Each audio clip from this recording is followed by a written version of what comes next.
メジャー翻訳速報。来シーズン大谷翔平選手の新たな挑戦が始まろうとしています。202本目の本塁打と55個の盗塁という偉業の達成なるか、そして投手としての復帰も期待される中、その可能性に注目が集まっています。現地メディアの解説者やレジェンドたちは MVP とサイヤング賞の同時受賞も視野に入れた評価をしているようです。大谷選手に関する現地の最新情報を日本語で翻訳してお届けいたします。この動画が面白いと思っていただけたら高評価、チャンネル登録お願いします。それではご覧ください。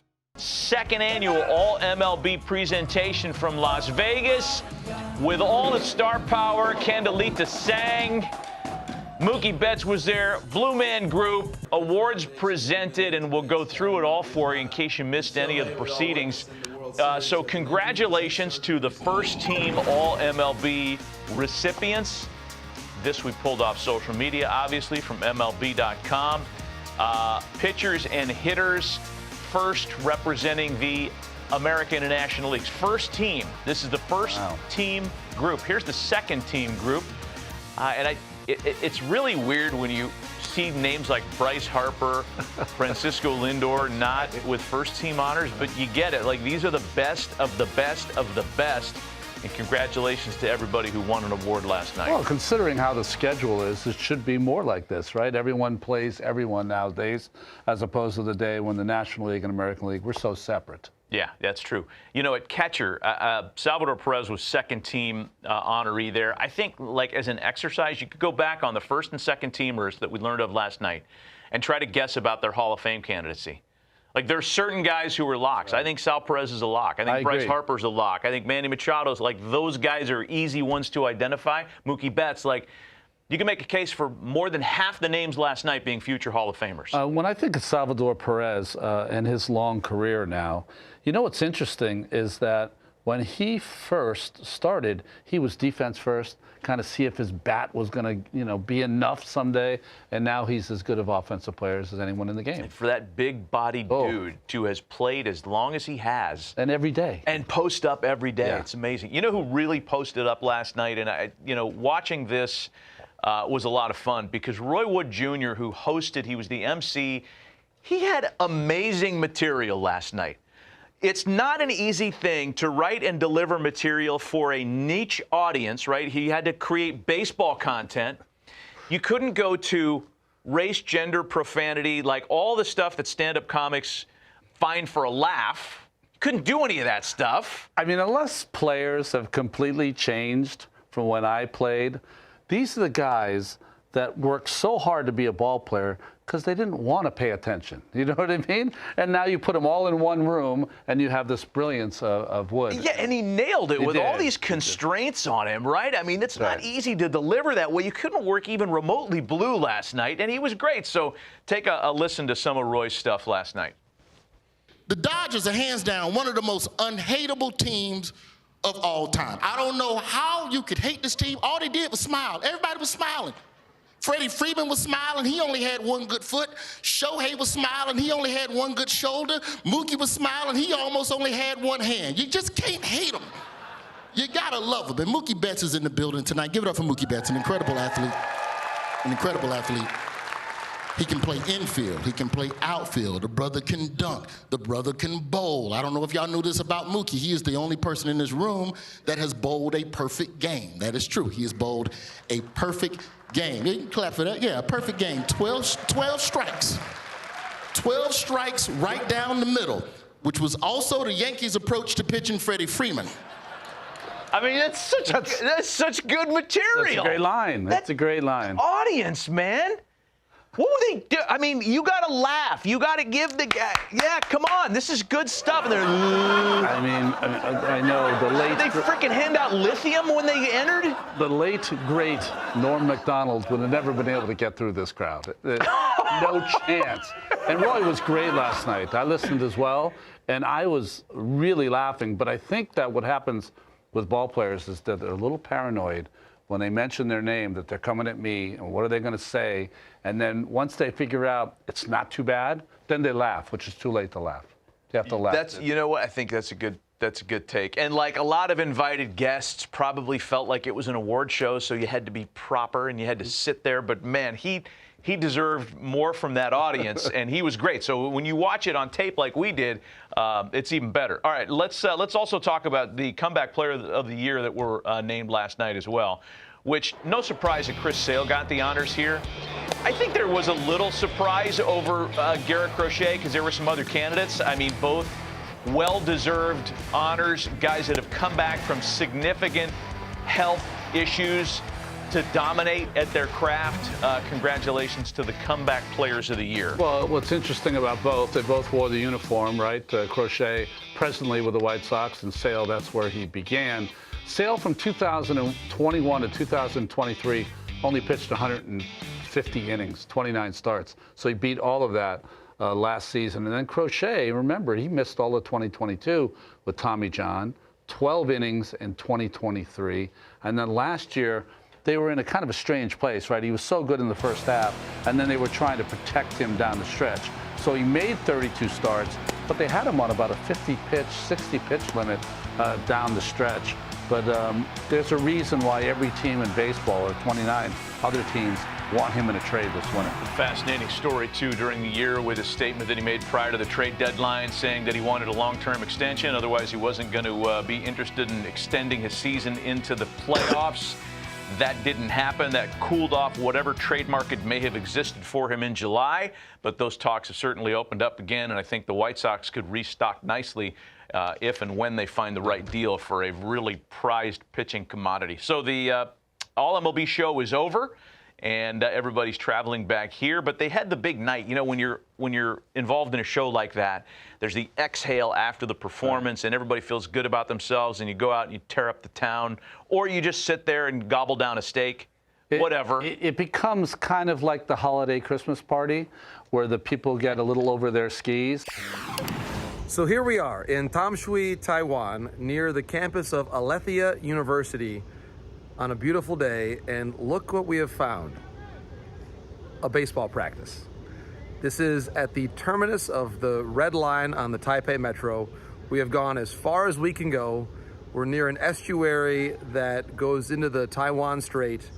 This is the far northwest corner of Taiwan, and we have found a baseball practice.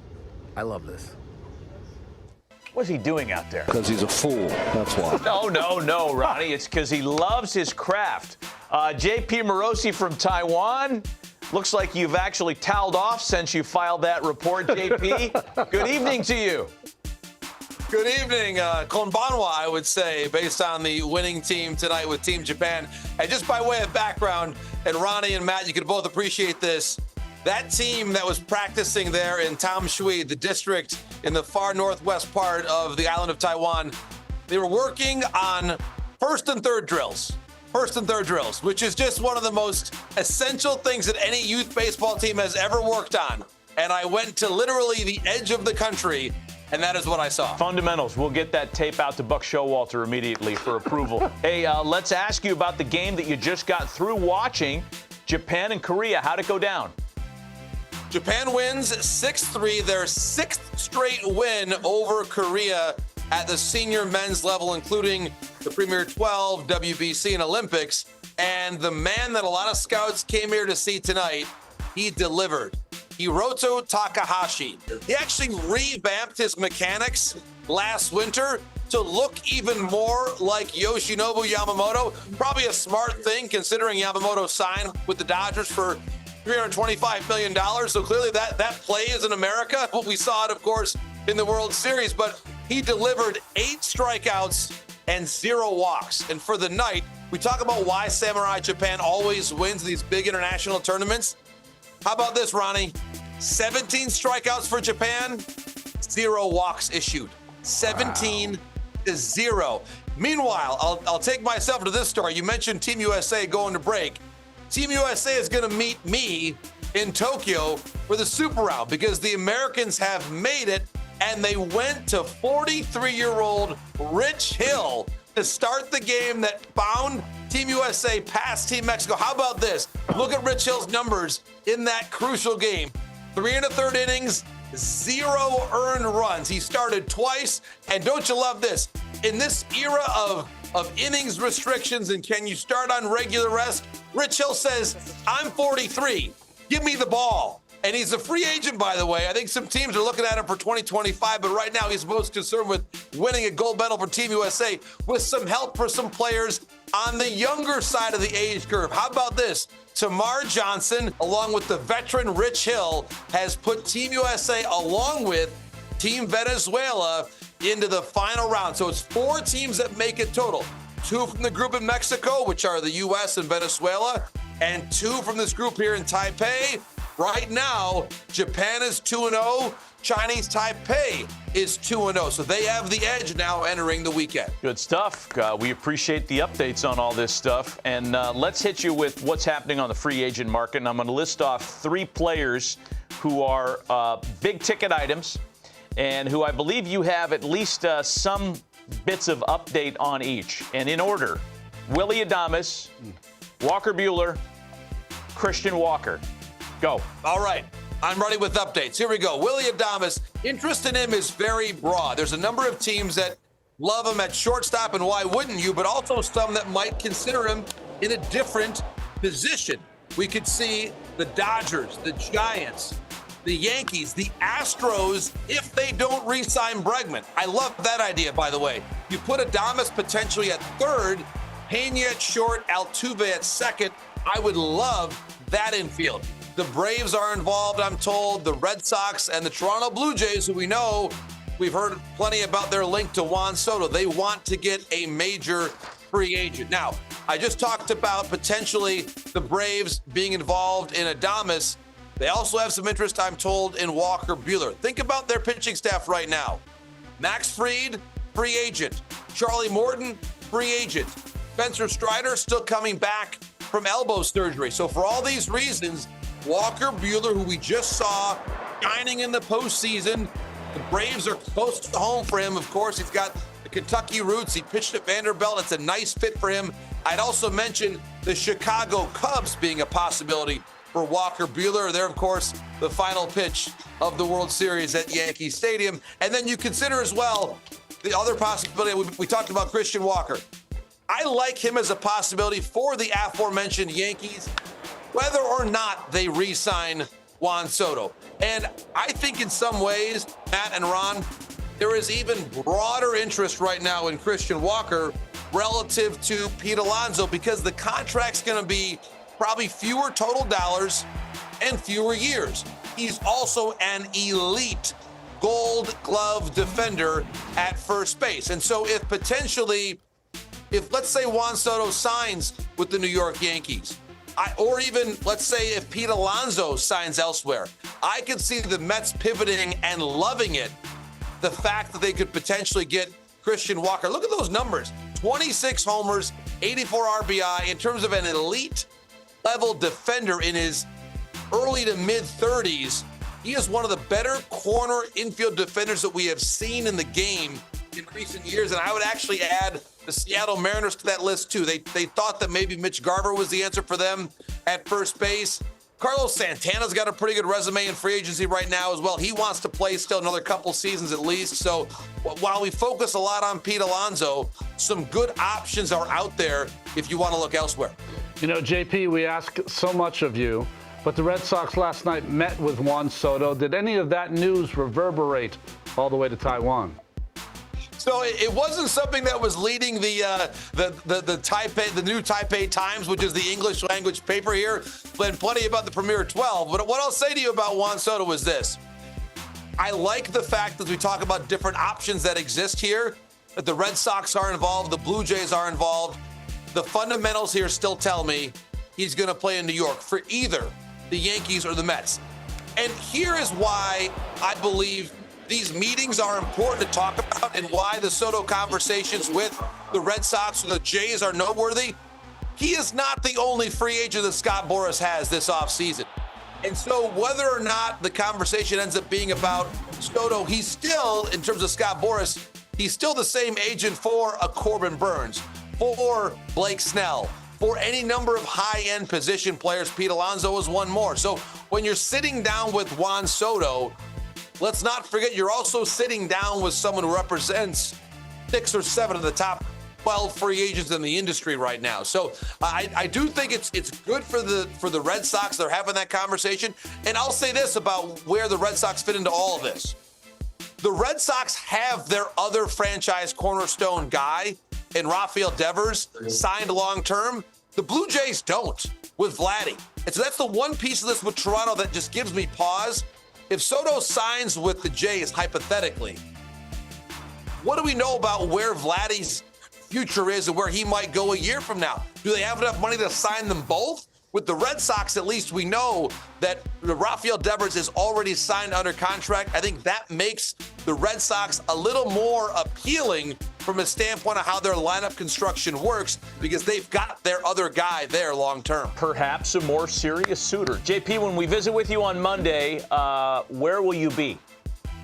I will still be here in Taiwan. It'll be my final day there before I hopefully join the rest of this amazing traveling party heading over to Tokyo for the Super Round. And I hope to have, by the time we talk on Monday, some video of Samurai Japan taking infield practice, which is like watching a combination of the Harlem Globetrotters and the best ballet you've ever seen in your life. Awesome. We look forward to that. JP, have a great weekend out there. Enjoy the rest of the tournament, and we'll talk to you on Monday. Thanks so much. All the best. Kind of rolled into this year where Keith, Ron, and I will discuss potentially record-setting performances of next year, record-setting performances of years past, and maybe do some speculating, Keith, on whether or not new records will be scratched at. Yeah, full disclosure, Maddie, records is maybe a little bit of a loose term here. I'll pull back the curtain a little bit. It's a device to get these animations in, but they are historic, potential historic moments from next year. We'll start here with Carlos Santana. Now, guys, the question is, will he qualify for the batting title for a 15th straight year? You take a look at this list. Pretty impressive, the guys that have pulled that off most recently. You have to go to a guy named Derek Jeter. I'm sure you're familiar with his work. But, guys, the question we're really asking here is what kind of job will Santana find in free agency? Will he play every day like he has throughout basically his whole career? Or do you see him as more of a specialist platoon-type bat? He did have the best numbers of his career against left-handed or right-handed pitching last year, rather. So could see it going either way. Where do we see a guy like Santana landing? Why wouldn't it happen again? Keith, you know what happens, though, with Santana the last 5 seasons or so? Is he's always signed as that guy. Yep. He was only going to play part-time, and the next thing you know, he does so well that he's out there every day. I would say yes as well. I mean, you need, 502 at-bats to qualify for a batting title. And he was close to 600 last year. It wasn't close. Yeah, and a lot of it has to do with where and under what circumstances he finds an employment deal. Like, if it's to back up a young first baseman, maybe. But if it's to go be the guy, and look, I think most of the money is going to go to the two guys that we talked about last segment in Alonso and Walker, and there's probably a chair for Santana to get 500 at-bats somewhere else. Santana, when he's 40 years old, 50 years old, he could come out of bed and have a 400 on base. That's the kind of hitter he is. So we say a resounding yes to that one. And a first-time Gold Glove winner, guys, this year at 39 years old. Pretty impressive. All right, this next one, guys, could have been in the last segment. We'll put him here, Alex Bregman. Will he become the Astros' all-time leader in games played at third base? That would happen next year if he returned to the only home he's known in Houston. Wow, I'm not so convinced on this one. I think there are other suitors out there for him. First of all, who knew that Doug Rader held that franchise record? Yes, that's right. Not I, because that next question was going to be, is it Caminiti? I mean, Sean Barry wasn't there long enough. Like, they've had a lot of people that spit through there. Doug Rader, the all-time games played leader at third in Astros history. If I had to say yes or no, I'm going to say no, because I think that somebody's going to come along with a bigger price tag and lure him out of there. That's my guess. Yeah, I feel the same way, and I think his versatility is saying that he'd play third base as well as second base makes even more of a target for some teams. So I'm thinking he doesn't go back to Houston, because if he was, he would have been signed already. I'll also say this. I mean, he's a stud. Yeah, and he's it great. would be cool to see him begin and end in Houston. I just think someone's going to pay him more to leave there. I'm with you guys on both fronts. Would love to see him stay. Think he's probably gone. All right, this next guy already has a home. We've seen him moving around a lot in recent years. That's Luis Arraez. Maddie, we already talked about Las Vegas here. Are we taking Arraez or the field to win yet another batting title. He would be tied for the second longest streak of batting titles in the history of the game if he got a fourth straight in 2025. You can't take the field. You got it. Arise is the guy. Yeah. He is our generation's Boggs Gwynn character. And I don't know that, look, I think it's changing a little bit in that the launch angle guys and the 3 true outcome guys aren't as prevalent as they were, say, 8 to 10 years ago. We're getting back to putting a premium on batting average because of the shift rules and the way hitting is being taught. But I still think that Arise is the best of the best. And the way this guy can manipulate the bat and just serve a little flare into the outfield for a knock, he wins a batting title for me. He's in a perfect time for his skills to succeed the way they're succeeding. And batting titles is going to be more in his future. And what I would love to hear, because Keith would hit me with your best shot, is Luis Arise asking who Pat Benatar is. That would be pretty funny. I also like the fact that you chose the Luis Arise at the red carpet parade photograph, wearing the street gear. Yes, yes. Very hip, very current on this show, Maddie. All right, the next one here, guys, Shohei Ohtani. It seemed like a ridiculous question just a year ago. Will he join the 200-200 club this year, which would make him the second fastest player to that total? He basically would have to replicate his stolen base total from last year to do this, guys. My question before we get to the actual question at hand with Ohtani, do we know who the first player on this list is? The fastest ever to 200-200. If Ohtani did it this year, it would be the only player faster than Shohei. Debuted in 1999. Wow. That goofs me up a little bit. Debuted in this market. That'll give you a little clue. Debuted in this market in 1999. Later played for the Cubs and Nationals. Oh, Alfonso Soriano. Alfonso Soriano, if There you go. Ohtani was to do it this year, would be the only player to get to these numbers faster. So like I said, guys, 55 stolen bases for Ohtani would get him there. Can he replicate his base stealing total from this past season? That's a great board and a really great threshold. I'm going to say no, because if he's pitching again next year, he better not be running as much. And I also think this. Ohtani's a kind of been there, done that brain. He wanted to be the first one to get this 50-50. He put up this massive, gargantuan season. If he's pitching again next year, it changes the calculus, and I sure hope he's not running as much. Yeah, I don't think he's running as much either. It's hard to bet against him because every time you do, he hits the mark. But I don't think he's going to reach that mark. But knowing the player that Shohei is, he's probably aiming for MVP and Cy Young in the same season. Yeah, I think that's totally in play. Keith, that's good stuff, man. We appreciate the work you did on the record store stuff, scratching at that and finding the right stuff to talk about. I see what you did there. メジャー翻訳速報。大谷選手の来シーズンの活躍が本当に楽しみですね。投手としての復帰を考えると盗塁の数は減るかもしれませんが、それでも MVP とサイヤング賞の同時受賞を目指すというのはまさに大谷選手らしい挑戦だと思います。いつも私たちの想像を超える活躍を見せてくれる大谷選手、次はどんな記録を打ち立ててくれるのかワクワクしながら新シーズンを待ちたいと思います。皆さんはどのような期待をお持ちでしょうか。ぜひコメント欄で教えてください。ご視聴ありがとうございました。また次回の動画でお会いしましょう。